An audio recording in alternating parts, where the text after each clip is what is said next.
आ रहे थे उस टाइम भी मारे थे, उमर करी होता ना उससे मारे थे, तो यहाँ पे ब्लड कट गया था जो यहाँ आने से कुछ दिन पहले। और बोले कि तुम यहाँ कभी मत आना, तो हम भी बोले ठीक है हम नहीं आएंगे, हम जा रहे हैं। जब आप इधर आए तो आने से पहले आपके अंदर क्या डर था? एक होता है ना एक महिला के अंदर कि हम एक अनजान जगह जा रहे हैं। हाँ बहुत डर था, पैसे भी मेरे पास नहीं थे ma'am.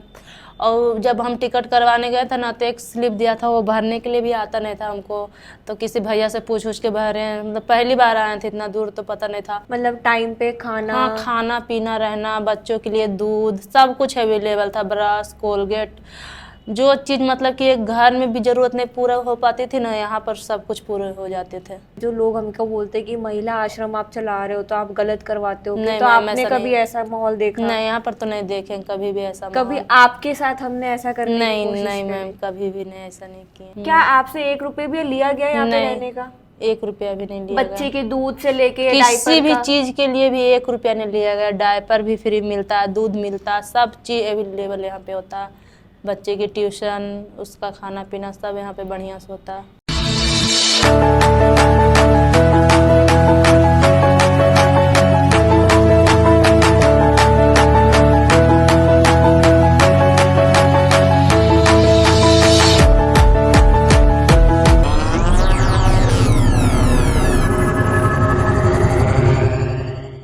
So hello everyone, welcome back to our channel मायका वही माँ का घर। तो वीडियो को शुरू करने से पहले एक गुजारिश है कि जो ऊपर नंबर्स आ रहे हैं स्क्रीन पर वो सिर्फ ज़रूरतमंद महिलाओं के लिए है।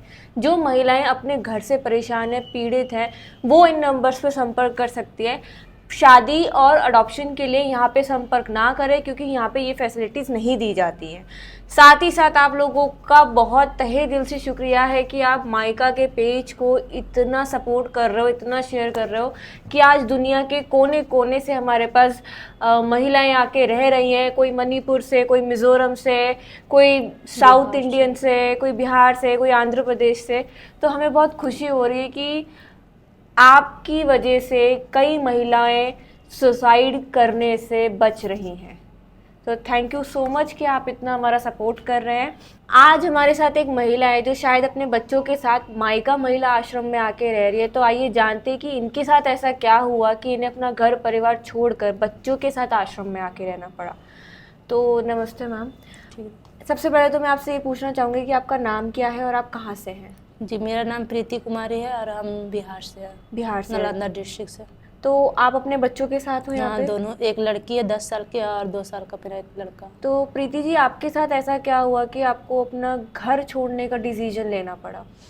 बहुत हरासमेंट करती थी सास, अलग हस्बैंड भी करते थे, शराब पी के आते थे, मारपीट करते थे, बहुत लड़ाई झगड़ा करते थे, दूसरों को बात पे रहते थे, शक वगैरह करते थे। वो तो आपकी लव मैरिज थी, अरेंज लव मैरिज? मैरिज थी। बात कितने साल हुए थे रिलेशनशिप को? रिलेशनशिप 5 साल, उसके बाद शादी किए थे। 5 साल के रिलेशन के बाद आपकी शादी हुई? किए थे। तो शादी को कितने साल हुए? 12 साल। 12 साल? 2014 में हुई थी, 9 मार्च। हाँ। तो फिर 12 साल तक आप ये सब चीज़ें सहते रहे या कुछ टाइम बाद शुरू हुआ ये सब? नहीं, 2 साल तक ठीक चला, फिर उसके बाद ऐसा होने लगा। तो हरेसमेंट मतलब किस बेस पे, कि डाउरी की वजह से या फिर आके पी के मारना, क्या होता था? हाँ पीस मतलब ड्रिंक ज़्यादा करने लगे थे। हम उनको मना करते थे शुरू से कि ड्रिंक मत कीजिए, गांव से थोड़ा हट के रहिए। जैसे कि शादी, वो बोले थे कि वो पढ़ते थे बेंगलोर में, इंजीनियरिंग किए हुए हैं ना, तो बोले कि वहीं रखेंगे तुमको। तो हम भी बोले ठीक है भाई, हम भी पढ़े लिखे हैं, वो भी पढ़े लिखे हैं, तो बोले वहीं रखना। पर शादी होने के बाद वो मतलब बाहर जाने के लिए एकदम से ही मना कर दिए। फिर भी हम गांव में एडजस्ट हो गए, बोले ठीक है, लेकिन ड्रिंक नहीं करना, लड़ाई झगड़ा नहीं करना, मारपीट नहीं करना। पर सुनते नहीं, हर एक फेस्टिवल पे झगड़ा, हर एक मतलब कि ऐसा कोई दिन नहीं होता था मैम कि लड़ाई झगड़ा नहीं होता था, मारपीट। मेरा तो कोई फेस्टिवल कोई दिन बढ़िया ही जाता ही नहीं था। हमेशा डरते रहते थे कि आ रहा फेस्टिवल, ये करेगा वो करेगा। दिवाली हो, दुर्गा पूजा, होली हो, मतलब बिना मारे पीटे नहीं रहता था। कोई कुछ बोल दिया, सास या फिर कोई भी कुछ बोलता था तो आके सीधे पीटने उठने लगता था, लड़ने झगड़ने लगता था। मायके में भी रहते थे तो मायके में भी यही होता था। तो मतलब आप मायके भी गए हो? हाँ मायके में ही थे। कितने टाइम से मायके में मायके थे? में अच्छा टाइम से रहा, 4-5 साल से। 4-5 साल से आप मायके हाँ, में थे? हाँ। तो फिर अभी आप जब इधर आए हो तो आप मायके से आए हो, ससुराल से आए हो? मायके से यार।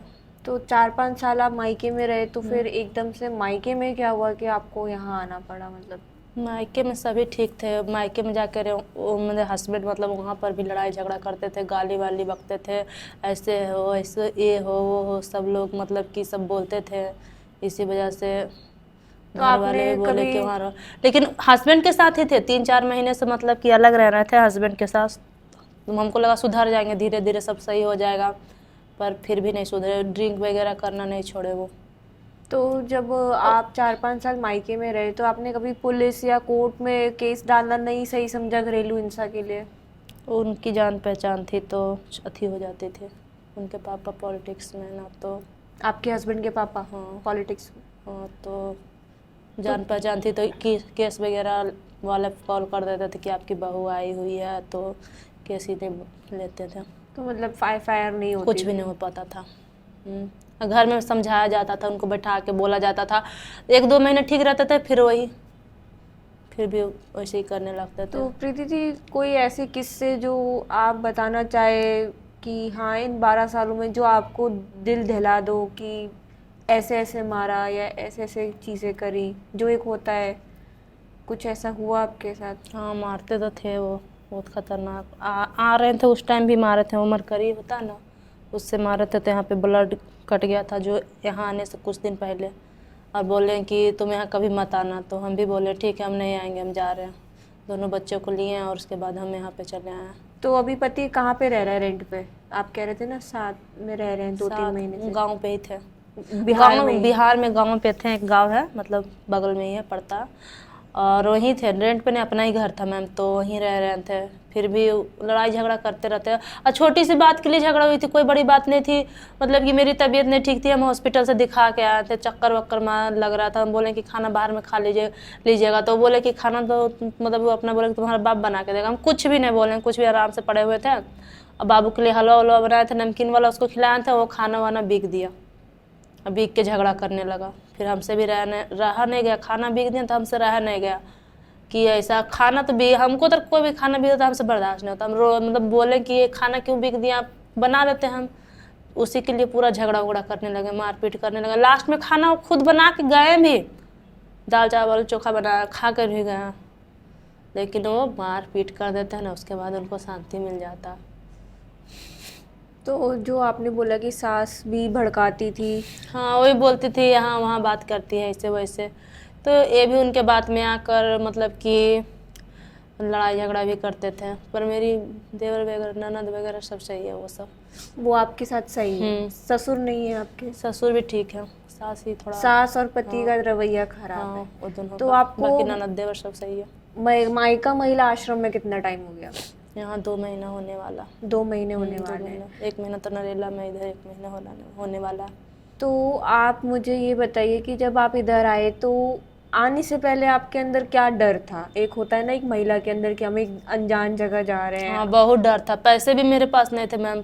और जब हम टिकट करवाने गए थे ना, तो एक स्लिप दिया था, वो भरने के लिए भी आता नहीं था हमको। तो किसी भैया से पूछ के भरे हैं, मतलब पहली बार आए थे, इतना दूर तो पता नहीं था। तो बोले कि आपको जहाँ जाना ना, तो आप राजगीर टू न्यू दिल्ली कर दीजिए। तो वैसे वैसे बोले भरने के लिए। टीटी भी बोल रहा था कि सीट नहीं मिलेगी, तो बोले कि हमको कैसे भी भेज दीजिए, नहीं तो हम पैदल चले जाएंगे। फिर बोला ठीक है वेटिंग में भेज देते हैं। तो 550 रुपया वो लिए, 500 दिए थे, 50 रुपया मेरे पास था, वही दे कर दूसरे दिन में टिकट बनवा लिया था 22 जून की। और उसके बाद हम यहाँ चले आए, बैठे बैठे ही यहाँ तक आए न्यू दिल्ली। फिर इधर का तो कुछ पता ना था, फिर दीदी के यहाँ कॉल करके दीदी बताई एड्रेस, तो आ गए फिर। तो प्रीति जी, आप जब इधर आए तो आपको यहाँ का माहौल कैसा लगा? बढ़िया है यहाँ का माहौल। वहाँ भी ठीक था जहाँ पहले हम लोग गए थे। नरेला में? हाँ, नरेला का भी माहौल, सभी लोग बहुत अच्छे से बात करते थे, किसी तरह की कोई दिक्कत नहीं थी। मतलब टाइम पे खाना? हाँ, खाना पीना, रहना, बच्चों के लिए दूध, सब कुछ अवेलेबल था। ब्रश, कोलगेट, जो चीज़ मतलब कि एक घर में भी ज़रूरत नहीं पूरा हो पाती थी ना, यहाँ पर सब कुछ पूरे हो जाते थे। और जो महिलाएं आजकल या जो लोग हमको बोलते हैं कि महिला आश्रम आप चला रहे हो तो आप गलत करवाते हो, नहीं तो मैम, आपने ऐसा कभी नहीं। ऐसा माहौल देखा? नहीं, यहाँ पर तो नहीं देखे कभी भी ऐसा कभी माहौल। आपके साथ हमने ऐसा करने की नहीं कोशिश नहीं करी? मैम, कभी भी नहीं, ऐसा नहीं किया। तो जो आप लोग ये बोलते हो ना कि आप महिला आश्रम चला रहे हो, कमाई के लिए चला रहे हो, तो आप अपनी महिलाओं से ये काम करवाते होंगे। आप लोगों के सामने जीते जागते बहुत सारे एग्जाम्पल है जिनकी हमने वीडियोस डाली है, और हाल फिलहाल में हम लाइव भी आए थे जिसमें सारी महिलाओं ने उठ के बोला कि नहीं ऐसा नहीं होता है। मेरी हर वीडियो में ये सवाल इसलिए ज़रूरी है क्योंकि आप लोग ही कमेंट करते हो कि ये तो खराब महिला आश्रम है, ये तो गलत करवाते होंगे, महिलाओं का खोला है तो पैसे कमाते होंगे। क्या आपसे 1 रुपये भी लिया गया यहाँ पे नहीं, रहने का? 1 रुपया भी नहीं लिया बच्चे गया। के दूध से लेके किसी डायपर भी का? चीज के लिए भी 1 रुपया नहीं लिया गया। डायपर भी फ्री मिलता है, दूध मिलता है, सब चीज अवेलेबल यहाँ पे होता है। बच्चे की ट्यूशन, उसका खाना पीना सब यहाँ पे बढ़िया से होता है। तो प्रीति जी, अब मैं चाहती हूँ कि आप क्या मैसेज देना चाहती है जो महिलाएं हमारी वीडियोस देख रही है और जो घर में पीड़ित हो रही हैं, आप उनको क्या बोलना चाहती हैं? हम तो उन लोगों को यही कहना चाहते हैं मैम कि वो आगे बढ़े, बर्दाश्त नहीं करें। हम बहुत दिन बर्दाश्त किए हैं, अब बहुत कुछ झेलना पड़ा। अगर और पहले आ जाते तो आज मेरी ज़िंदगी कुछ और होती। इतना लेट किए हैं। तो आपको कभी ऐसा लगा इन 12 सालों में कि हाँ, लगा था कि निकले मतलब कि ये खत्म करें हाँ, रिश्ते को? कभी ऐसा लगा? हाँ लगा था। हम कभी बोले भी सुसाइड उनको। के थॉट आए? होता था पर बच्चे थे ना, इस वजह से तो सुसाइड नहीं कर पाए? मतलब आता था कि आता था खत्म कर दे? हाँ, लगता था कहीं चल जाए, सब कुछ छोड़ कर दूर। यहाँ आने के बाद इतनी शांति है ना, क्या बताएं, एक सुकून सा।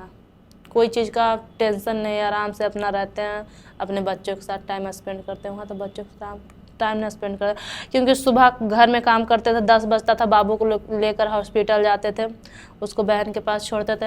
हम जॉब भी करते थे मैम हॉस्पिटल में, तो वहाँ चल जाते थे। फिर शाम में 5 बजे आते थे, इसको घर लेकर। टाइम ही नहीं मिल पाता था अच्छा, बच्चे तो के आप पास। कमाती भी थी, घर भी चलाती थी? हाँ, तो तब भी आपका पति आपसे इतना खफा था? हाँ, खफा तो था। भाई तुम तो क्या चाहते हो एक औरत को? तुमने बच्चे भी जिस पैदा समय कर हम लिए। सिंगल थे, मतलब बाबू ने था ना, तो हम काम करना चाहते तो वो मना करते थे। अब जबरदस्ती करते हैं, जाओ जाओ जाओ काम के मतलब लिए। बच्चे होने के बाद जब खर्चा बढ़ने लगा तो हाँ। फिर आपको बोलने लगी तुम भी कमाओ? हाँ, भाई जब वो एक महिला तुम्हारे साथ एडजस्ट करने के लिए हर चीज कर रही है, बच्चा होने के बाद अपना बच्चा भी संभाल रही है, घर गृहस्थी भी संभाल रही है, बाहर जाके कमा भी रही है, फिर आके खाना भी बना रही है, तुम और एक पत्नी से क्या चाहते हो? हम तो कुछ कहते भी नहीं थे किसी को। हम कुछ नहीं कहते हैं करने के लिए, बस हमको शांति से रहना, हमको डिस्टर्ब मत करो कोई भी चीज़ के लिए। कोई बोल देता है, कुछ कर देता तो हमको भी गुस्सा बढ़ जाता है। तो देखो आएगा ही ना। आप घर गृहस्थी भी संभाल रहे हो, आप बाहर जाके कमा भी रहे हो, आप बच्चे भी देख रहे हो, आप पति भी देख रहे हो। अगर कोई छोटी सी गलती हो भी गई तो उसको नजरअंदाज कर देना चाहिए, ताने नहीं मारने चाहिए। जब पत्नी भी उतना ही काम करे जितना पति कर रहा है तो देखो आप दोनों हाथों से ताली बजती है। अगर पत्नी भी कमा रही है, पति भी कमा रहा है, तो देखो सबको एडजस्ट करना पड़ेगा। अगर पति थोड़ा सा कुछ बोल दे तो पत्नी को भी झुकना हमेशा चाहिए। ताना मारा करता था दी कि मतलब कि तुमको हम पढ़ाए हैं, ये किए वो किए। हम फिर भी मतलब बोलते नहीं थे, पर गुस्सा आ जाता था तो कभी कभी बोल देते थे, ठीक है जितना कमाएंगे सबसे ले दे दिया करेंगे, और क्या।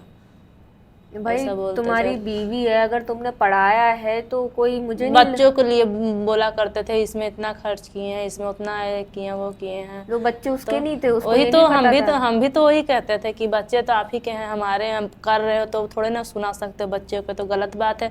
हम लोग के मम्मी पापा किए हैं तो हम लोग आज तक नहीं बोले, अभी तक नहीं बोलते हैं मम्मी ने पापा से, लेकिन कभी नहीं किसी चीज़ के लिए नहीं बोलते हैं। वो पढ़ाएं लिखाएं, चाहे किस लायक बनाएं, किसी चीज़ के लिए नहीं बोलते हैं वो। तो जब तुम अपने बच्चे के ऊपर खर्चे गिनवा रहे हो तो फिर भाई तुम आदमी मुझे नहीं लगता बाप बनने लायक हो। तुम लोगों की सोच ना बहुत खराब होती जा रही है, या तो आदमी जात खराब होता जा रहा है इस कलयुग का, या फिर पता नहीं क्या हो रहा है कि तुम ना अपनी बीवी को बीवी समझ रहे हो, ना अपनी बच्चे को बच्चे समझ रहे हो, ना अपनी माँ को माँ समझ रहे हो। तुमने रिश्तों की कदर करनी बंद कर दी है सही मायने में। तो ये कुछ भी बात तो है। नहीं किए थे, बोले थे सिर्फ ड्रिंक छोड़ दो, कुछ भी। और हमको कुछ ज़्यादा मतलब कभी कुछ जैसे सब वाइफ होती है, इधर नहीं जाओ उधर नहीं जाओ, कभी भी उसको नहीं रोक टोक किए मैम कि ये नहीं खाओ ये नहीं पियो, सब चीज़ के लिए आज़ादी दिए। सिर्फ ड्रिंक उसको मना कर किए थे कि ड्रिंक मत करो, अपना घर बर्बाद हो जाएगा। लास्ट में वही हुआ। तो भाई अभी भी तेरे पास टाइम है, अपनी बच्ची संभाल ले और अपनी बीवी को ले जा। हमारा मकसद ये नहीं होता कि हम घर तोड़वाए, हमने घर बसाए ही हैं। 7,500 केसेस हमने सॉल्व भी करे। आज ये 2 महीने से रह रही तो इन्होंने भी अपने सामने देखे होंगे कि महिलाओं के केस भी सॉल्व हुए हैं। हम किसी का घर नहीं तोड़वाते हैं। आप लोगों के अंदर जो गलत फहमी है ना कि हमारी वीडियो से महिलाएं इधर आके रह लेती हैं, फ्रीडम मिल जाती है। देखो, सोने का पिंजरा किसी को पसंद नहीं है, घर घर ही होता है। हमारा जो मकसद है ना, घर वापस बसाना होता है, घर तोड़ना नहीं होता, वरना आज लाखों की संख्या यहाँ रह रही होती। प्लीज़ अपने दिमाग से ये चीज़ें हटा दो कि हम घर तोड़वाने का काम कर रहे हैं। नहीं, हम घर बसाने का काम कर रहे हैं। अगर आज ये महिला इधर आके ना रहे, आप दोनों के बीच में गैप ना आए, ना आपको अपनी गलती पता चलेगी, ना बीवी को अपनी गलती पता चलेगी। और जब गलतियां पता चलती है तो दोनों के बीच में दोबारा से बातें शुरू हो जाती है, क्योंकि फ़ोन हम अलाउड करते हैं महिला को। जब फ़ोन पे बातें होनी शुरू होंगी तो पति आएगा, लेके जाएगा, घर वापस बसेगा। तो आप लोगों से यही रिक्वेस्ट है कि रिश्तों की कदर करना सीख जाओ। कलयुग है और आजकल के टाइम का कुछ नहीं पता, कब कौन तुम्हारे साथ है, कब कौन चला गया। किसी की मृत्यु का कुछ नहीं पता भाई। तो प्लीज़ अपने रिश्तों की कदर करो। और इनके हस्बैंड से यही रिक्वेस्ट है कि आप अपने आप को सुधारो, अपनी सोच को सुधारो। और ड्रिंक करने का जो वो मना करती है, देखो आपकी सेहत के लिए ही है। ज़्यादा ड्रिंक करोगे तो आपकी सेहत ही ख़राब होगी। जो कमा रहे वो सारी बीमारी में जाएगा। बेटर है कि उसको वहाँ से ले जाके अपनी सेव करो, आगे के लिए बच्चों में लगाएं, बच्चों में लगाओ, बच्चों का फ्यूचर सिक्योर करो। अब बच्चे की भी देखिए, छोटा मेरा एक बेटा बोल सुन नहीं सकता। उनको कब से बोल रहे हैं कि एम्स चलिए, पर 1 साल से इग्नोर कर रहे हैं। यहाँ आए, दिखा रहे हैं, अब डॉक्टर भी बोल रहा है कि सब चीज़ सही हो जाएगा। कल उसका इको भी मतलब कि जांच है, तो कल दीदी से बात कर लिए तो बोला ठीक है चलिए जाना। भाई देखो, ये तो चीज़ खराब है। तुमको एक गलती रहा तब माफ़ कर देती, गलती यहाँ पे गलतियाँ, कितनी गलतियाँ करेंगे, कितना माफ़ करते रहेंगे। बच्चा तो तुम्हारा ही है। तो अब देखो, 2 साल का बच्चा है, लड़का है, और आप 2 साल बाद ही जब वो इधर आई है तब उन्होंने एम्स में जाके दिखाया है। तो शर्म आनी चाहिए यार तुम बाप को। तुम जैसे बापों को ना बेटा या बेटी कुछ भी नहीं होना चाहिए। वो सीधे बोलते हैं कि इतना पैसा लगाएं, तो हम कहाँ इस बात को नहीं मान रहे हैं कि पैसा नहीं लगाएं। ठीक है, अब लगाएं पैसा, पर जो डॉक्टर रिकमेंड किया वो भी तो करना है। जताना क्यों है? बच्चा भी तो तुम्हारा है, क्यों जता रहे हो तुम? दहेज में लेके आई थी क्या वो बच्चे? शर्म आनी चाहिए तुम जैसे बापों को, तुम जैसे आदमियों को। मेरे लिए ऐसे बाप ना कुछ भी नहीं है। वही हम भी बोल देते हैं कि आना चाहिए ना, तुम इधर सही से है। यहाँ पे वो आराम से रह रही है, हमारे ऊपर बोझ नहीं है। कोई भी महिला, कोई भी बेटी हमारे पे बोझ नहीं है। ये मायका है, खुले दिल से रखता है। समझ आ रही है? आना है यहाँ, नहीं आना मत आ। गिनवा मत अपने बच्चे के ऊपर जो खर्चा कर रहा है। समझ आ रही है? तमीज में रह, बुद्धि संभाल अपनी। तेरे बाप ने तेरे को खर्चे गिनवाए क्या तेरे को बड़ा करने में? उन्होंने तो पैसे पानी की तरह खर्चा किए। इनके पापा ने इन पे बहुत पैसे खर्चा किए हैं। इनको बेंगलोर में पढ़ाया, पटना में तुम्हारे बाप की परवरिश इतनी अच्छी है, खुला हाथ है, तो तुम इतना खींच के क्यों चल रहे हो अपने हाथ को? शर्म आनी चाहिए यार। तुम जैसे बापों को ना चुल्लू भर पानी में डूब जाना चाहिए। हद मचा रखी है तुमने। बापों ने भी सब, मतलब आदमी जात से ना नफरत सी होने लग गई है। मेरे को खुद में अब ऐसा लगता है कि मुझे शादी नहीं करनी, मैं समाज सेवा में ही ठीक हूँ। इतने केसेस देख लिए यार, तुम लोगों को शर्म आनी चाहिए यार। हम जैसी यंग जनरेशन को अब ऐसा लगने लग गया है तुम लोगों की वजह से कि शादी अब अभिशाप बनता जा रहा है। अगर हमने शादी कर ली तो एक पाप हो जाएगा हमसे, हम एक बंध जाएंगे। शादी बंधने का रिश्ता नहीं है, 2 आत्माओं का मिलन होता है। तुमने तो शादी को ऐसा सोचा कि एक तुम्हारे पास लड़की आ जाती है, वो तुम्हारी गुलाम है। पागल हो क्या? वही मैं लास्ट में यही कहूँगी, अपनी सोच संभाल लो। अगर सोच अच्छी हो जाए तो अपनी बीवी को लेके जाओ, अगर नहीं होती तो कोई बात नहीं। बीवी यहाँ पे आराम से रह रही है, ठाट से रह रही है, मायका है उसका। वीडियो को लाइक और शेयर करना और चैनल को सब्सक्राइब करना मत भूलना। धन्यवाद। Thank you.